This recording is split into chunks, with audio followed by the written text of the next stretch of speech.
जय श्री माता जी।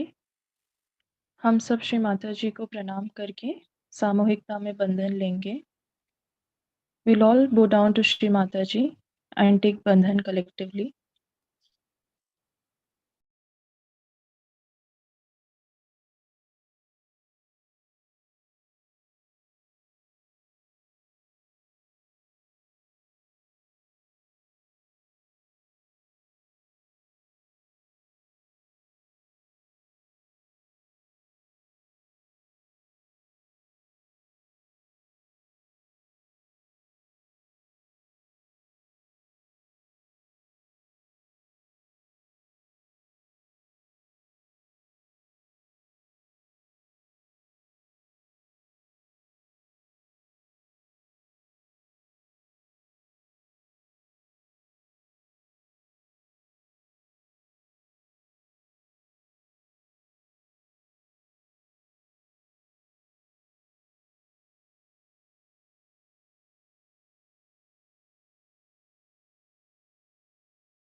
तीन महामंत्र श्री गणेश मंत्र।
हम अपना लेफ्ट हैंड श्री माता जी की ओर रखेंगे और अपना राइट हैंड भूमि माता पर. We'll keep our left hand towards Shri Mataji and right hand on Mother Earth.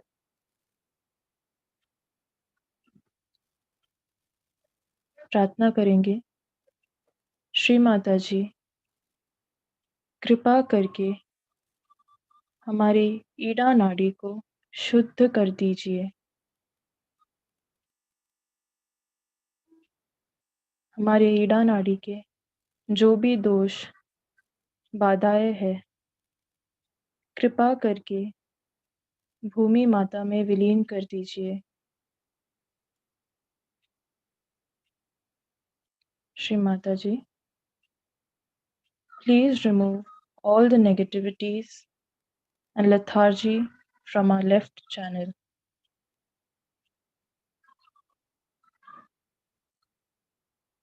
With your divine blessings, please enlighten our left channel.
अपना राइट हैंड श्री माता जी की ओर रखेंगे और अपना लेफ्ट हैंड आकाश की ओर. We'll keep our right hand towards Sri Mataji and our left hand towards the sky.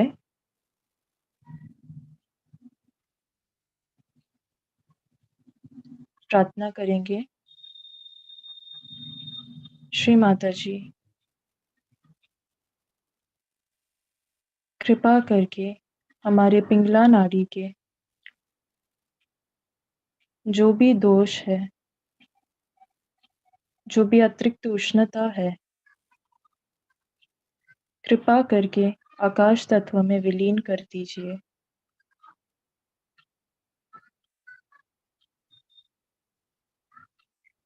Shri Mata ji, please help us to remove all the negativities and excess heat from our right channel.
दोनों हाथ श्री माता जी की ओर रखेंगे और पूरा चित्त सहस्त्रार पर.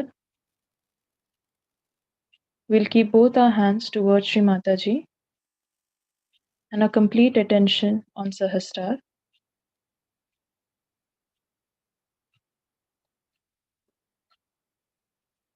Sri Mataji, we surrender all our thoughts on your lotus feet.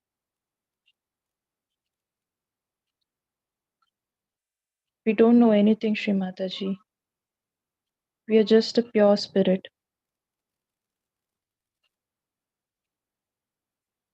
Sri Mataji, हम अपना सारा विचार आपके कमल चरणों में समर्पित करते हैं.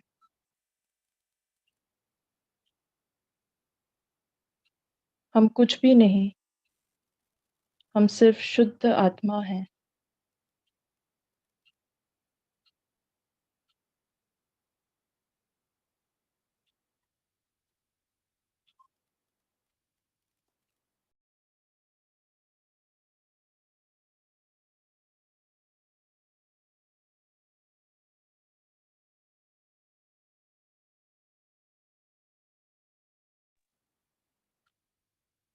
We'll meditate for 2 minutes.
We'll now listen to Shri Mataji's speech.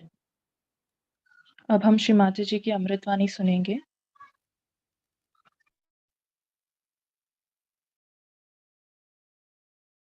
As we have many Sahajogis from abroad,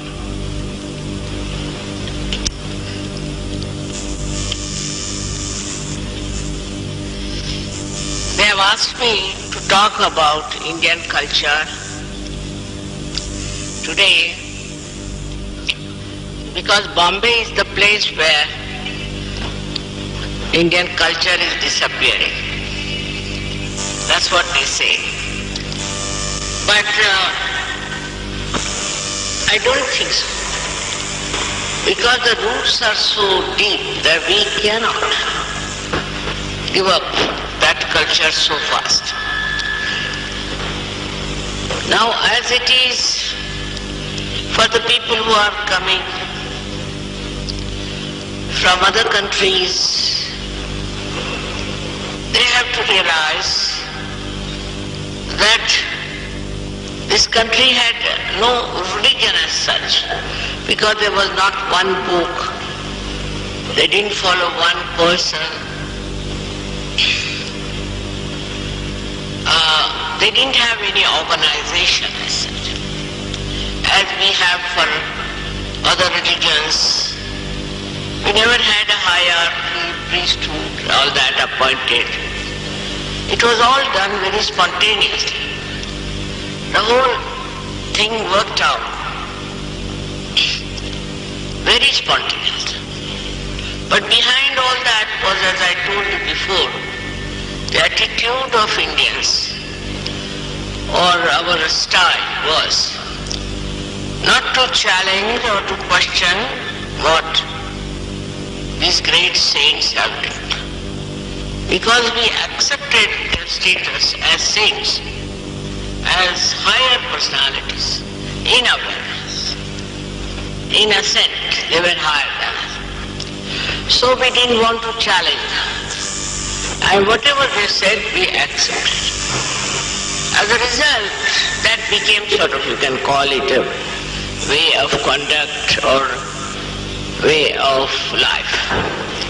But as religion, we had nothing except that later on the caste system developed. Before that there was no caste system, because non-Brahmins wrote about Sri Rama or wrote about Sri Krishna. It's very surprising how we accepted all that. Never challenged whether it was written by a Brahmin or not. Brahmin was that who knew about Brahma principle, the principle of all pervading divine love. Everybody was not a Brahmin. But later on, they made it like this: whosoever is born in a Brahmin family was a Brahmin. Whosoever was born in another caste belonged to that. But because of the father's inheritance, you can say inherited, they also, the profession that they were following. So according to the professions, the religion, or we can say the castes, were established. No religion, but castes. And that is how we had different caste system in India according to the profession. It's very interesting. Recently I discovered there's a caste called Ghadani among Marathas, which you may not be knowing. They only believe in the art. They do music, or they have paintings, they make statues, they make temples. That's a caste, that's a profession.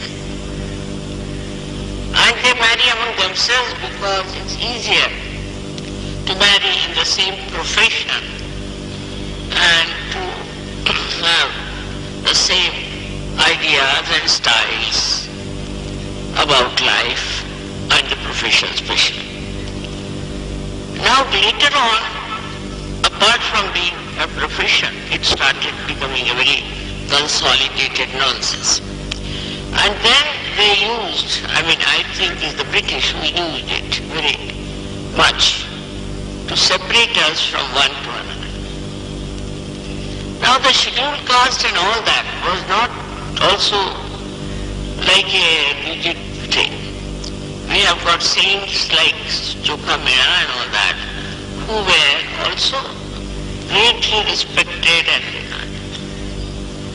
Also Eknath, Namdev, they all tried to be one with all the castes and especially the scheduled caste. So this saintliness was regarded as the another caste, you can say, which did not believe in any caste whatsoever. They had no caste, they were casteless people without any religion, without any caste. So the ultimate aim of every caste was to get to self-realization. So they enter into the clan, you can call it, into the system of saints. And all the saints, whether Muslims or Hindus or Jains or anything, they all were put together as saints. As you can say, they were Sufis. Sufis from the Muslim heritage they came. Then we had also among Chinese, Tirthankara and all that. The main point was that they were the people who believed in the ethical life, ethics, believed in the higher life, spiritual life, and lived like that. Now as you are all Sajogis, you have lost your religion, lost your caste, you have lost everything. You are Sajogis, yogis, means you are the people who are believing into the ethical side of life. In this country, all this was used and was exploited also for politics, for all kinds of segregation of people.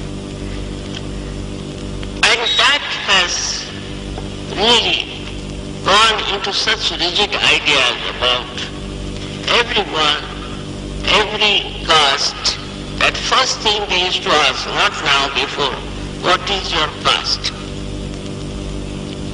Now that's over.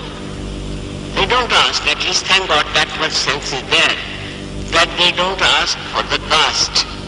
But they used to ask religion and caste formally when we were entering into any examination or any kind of competition. Now gradually it's vanishing, but the politicians want to use caste as a method of working out the opposition and the majority part of it. This democracy I don't think is very helpful to us. Because in democracy, anybody can start an organization, can say that we belong to this caste and that caste. And when the constitution was made also in this country, it was very surprising. Ambedkar was one of them who wanted that there should be a privilege for the scheduled caste for 40 years. My father was there, he said no. You can have only two types, one who have and those who don't have. And that kind of a thing if you had, those who have and don't have, it would make such a difference. Then in other countries they have the same time. So that the needs of the people who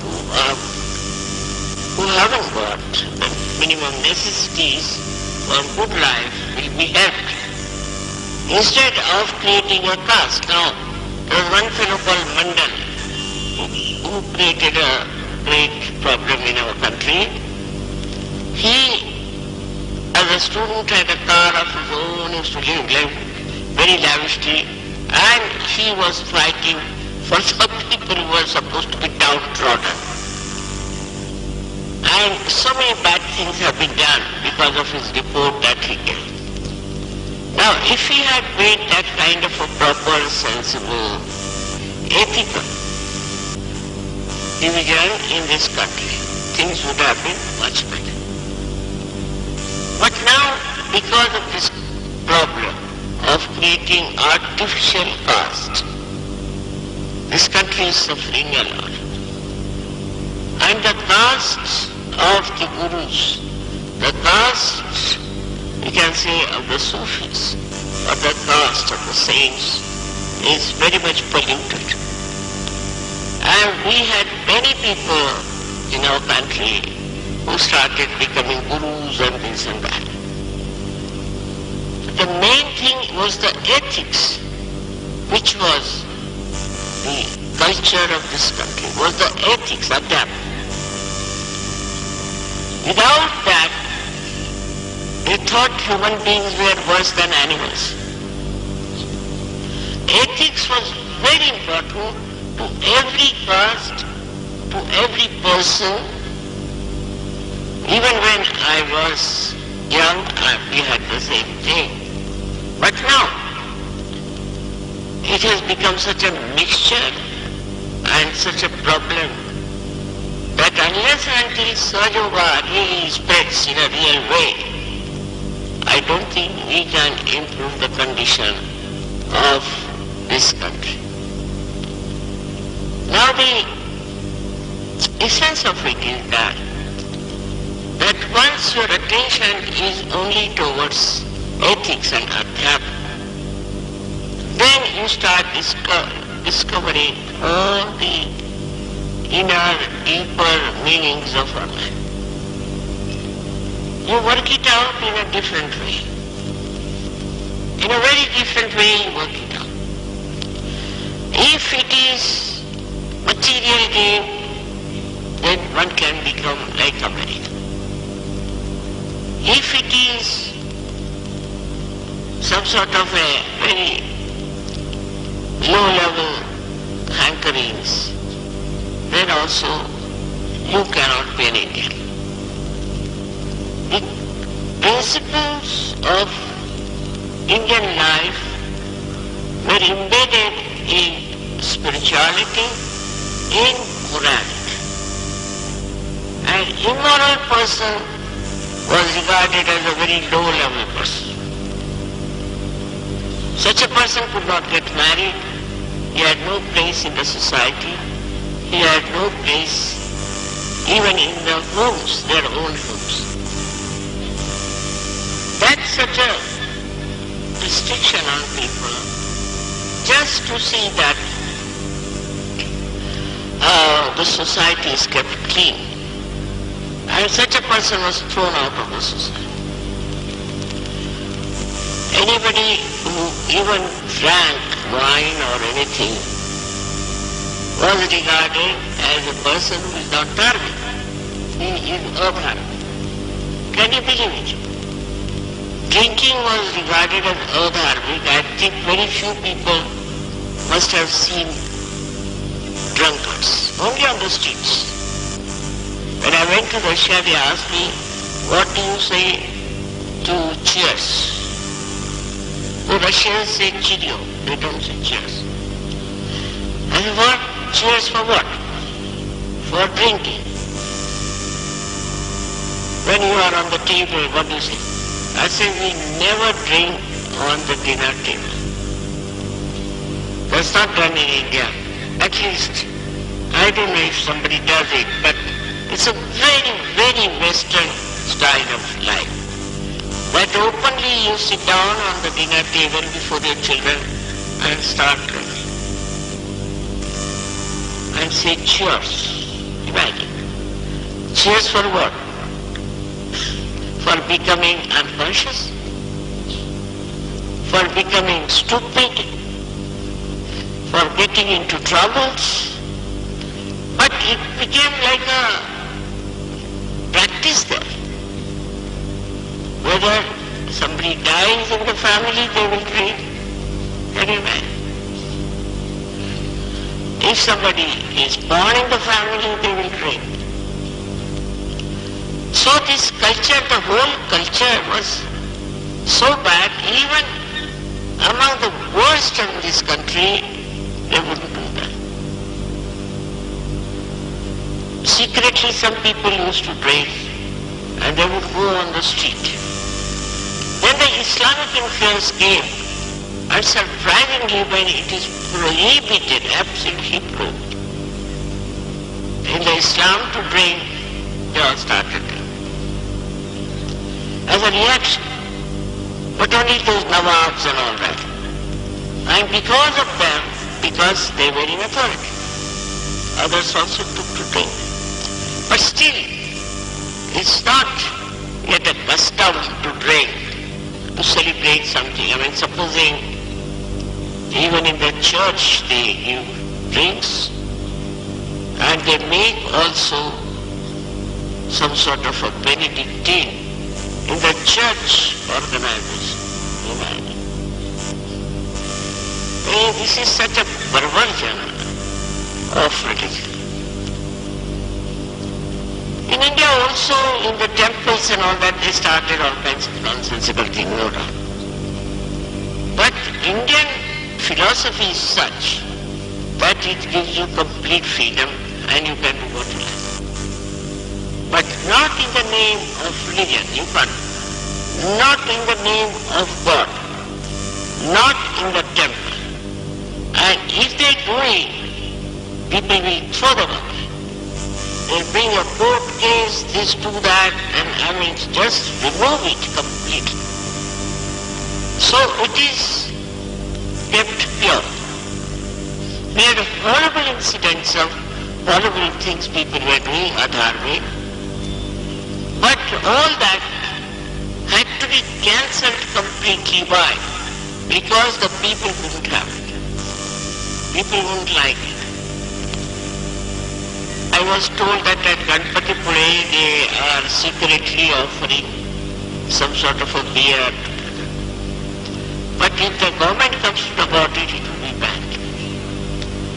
I mean, whatever is pure must be kept pure. Christ also, he took one hunter in his hand and started hitting people who were selling things in the temple. So the purity of that church or the purity of that religious place had to be kept. So the first thing I think was purity. Here now I've seen the other day there was a boy. It was for marriage. And it's surprising. They were all very well off, very rich, everything was there. But they found out that he had a girlfriend before. And the brother of the girlfriend tried to stab him, finished. Now for him to get married is an impossibility in this country. He might get somebody from abroad, I don't know what he'll do. But if he has a girlfriend like that, openly, he's finished. So the restrictions came from the society which was built up on ethics. And all these ethical values are penetrating up to the lowest level, up to everything. But unfortunately, now the other cultures are coming and people think we are rather rigid, very rigid people. We should really relax a little bit and take to other things.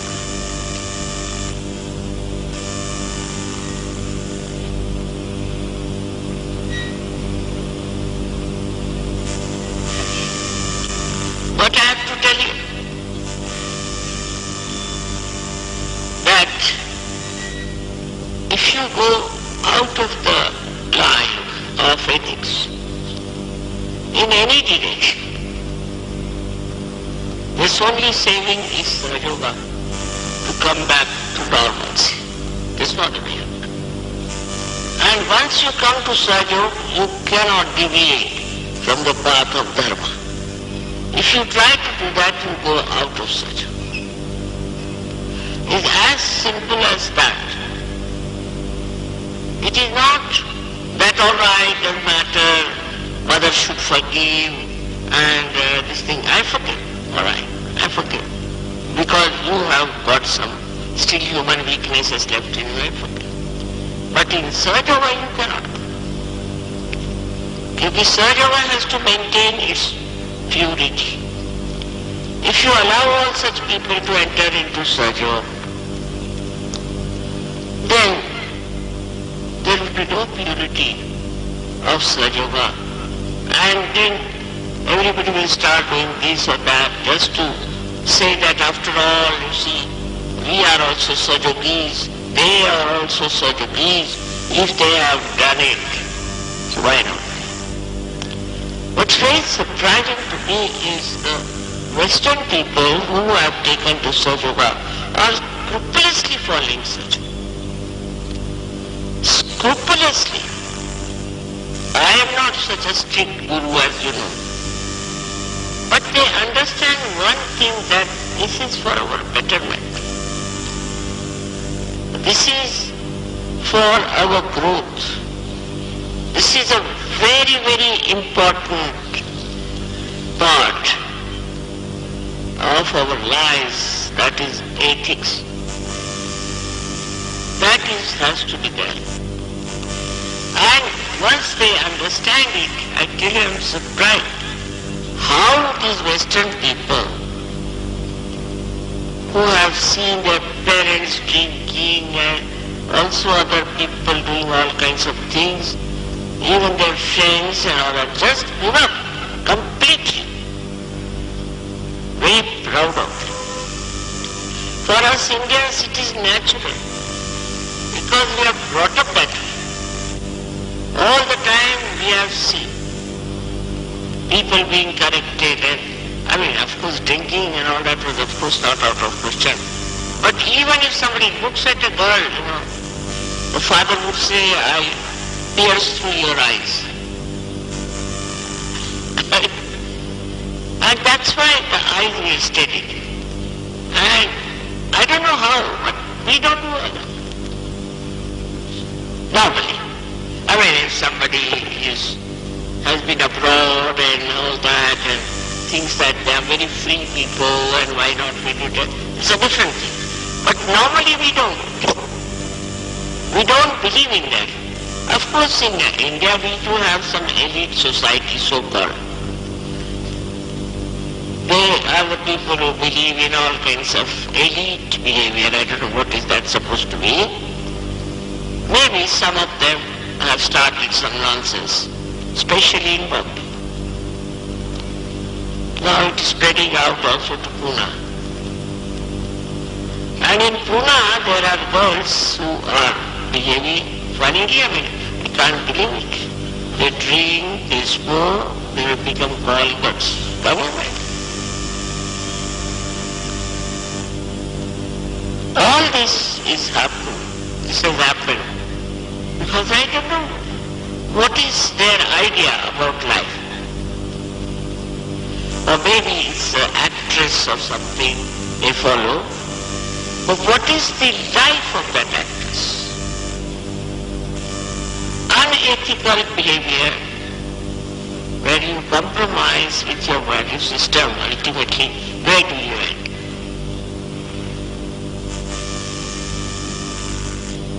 It's showing results. We have AIDS, we have so many diseases coming from this kind of irrelevant, unethical life.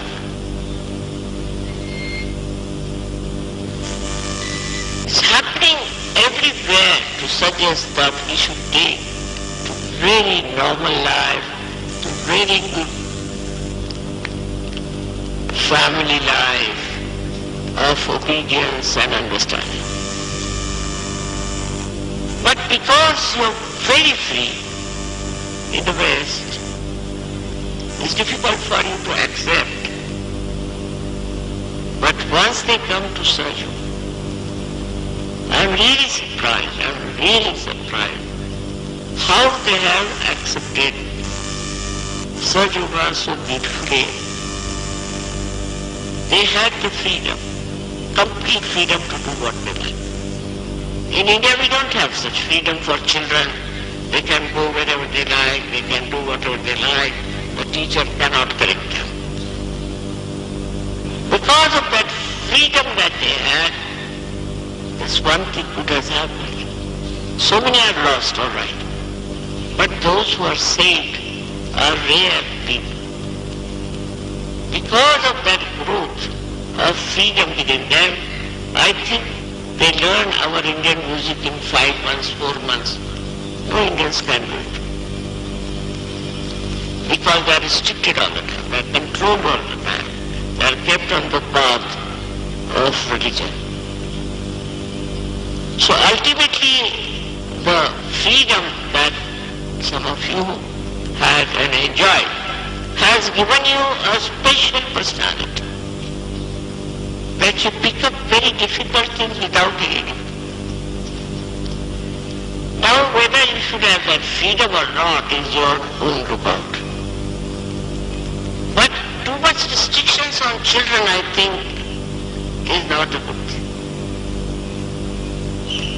Now in music, I know Ravi Shankar, when he was young, his guru had broken a tanpura on his head because he put a wrong note. Sorry. Anyway, they used to beat them, tie them upside down, put them in the well. I mean, all kinds of things they did. And the disciples listened to all that discipline. But I think that curbed their capacity to absorb something difficult. This is one of the reasons why I see this has happened, that people have picked up this difficult music in 4 months, 3 months. It's a miracle, we think. But why not this happens with Indians?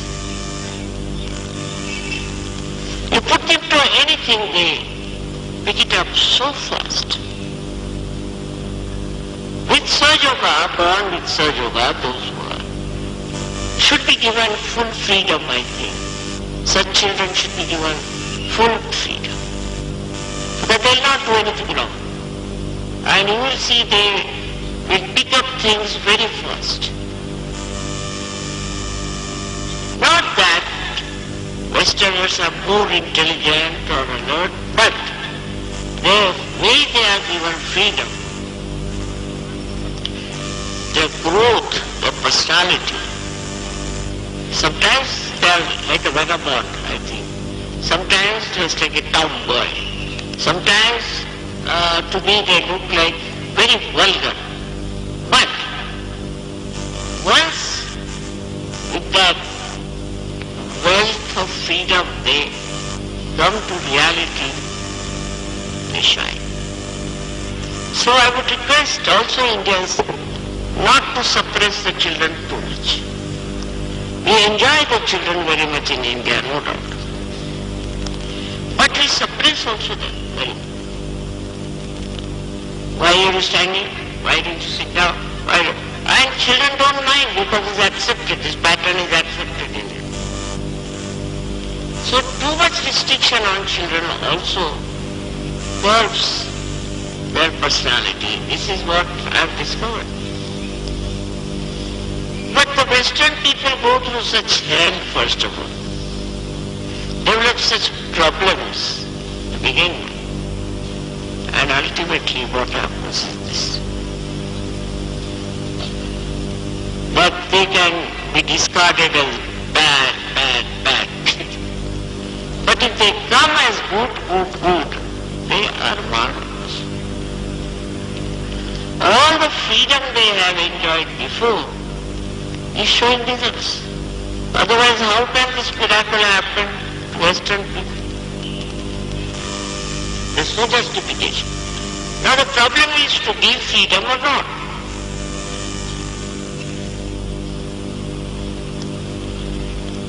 We have a proper sense now after realization that a child is born realized. In the beginning, he won't understand. But gradually such a child will show results. Maximum capacity to absorb and to express. So today I am telling you about this freedom, which is the freedom of the spirit. We should have understanding of such children who have that spirituality in them. They have dharma in them. And we should not try to constrict them or to trouble them. Let them do what they like. They'll never do anything wrong because they are born realized. So I'm talking about the future Indians. Some of them I've seen, 8-year-old children, 6-year-old children. They are geniuses, I tell you. They sing as if we feel that these old musicians are reborn or not. Very surprising how they show their talent. There was a program I saw on the television of children below 8 years, and a 3-year-old girl singing just like Hirabai Badodekar. I was amazed. They are born realized, but also they have the talents from their past lives. They have got it from the past life. So we should not try to control and check our children too much. That's a part of our Sahaja culture. It doesn't fit into Indian culture, I must say, but it should fit into Sahaja culture. To understand the value of our children who are realizers. I enjoy their company. They speak so sweetly of all the things of all the persons, and they describe about everyone so sweet. You just allow them to freedom to talk, and they'll tell you all kinds of things. Now for I've praised you a lot, I think, the outsiders, we can call them not Indians, non-Indians. And it is a fact. The way they have taken to Sahaja is not. But the way they are taking to this Indian music and to Indian art, I can't believe it. Can't understand. So, you have freedom. But now use this freedom for expression of whatever you have achieved inside. Because you are already grown up with your freedom, and if you do not utilize that personality full of freedom in expressing Sahaja in your own languages, you won't help your people. You have to help them because your percentage is very low, your quality is high. But in your own country, your percentage is low. So you have to go all out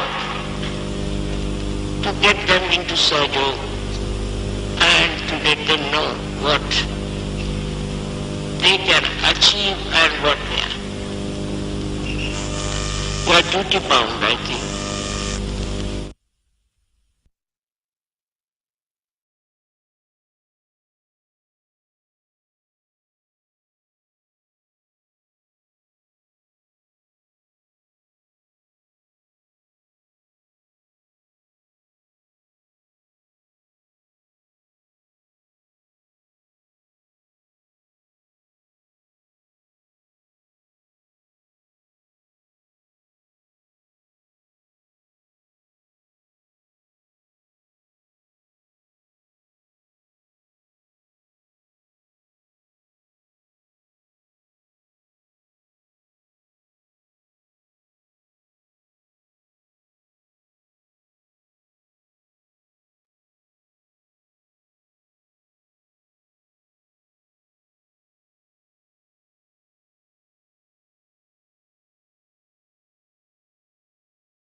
जय श्री माता जी.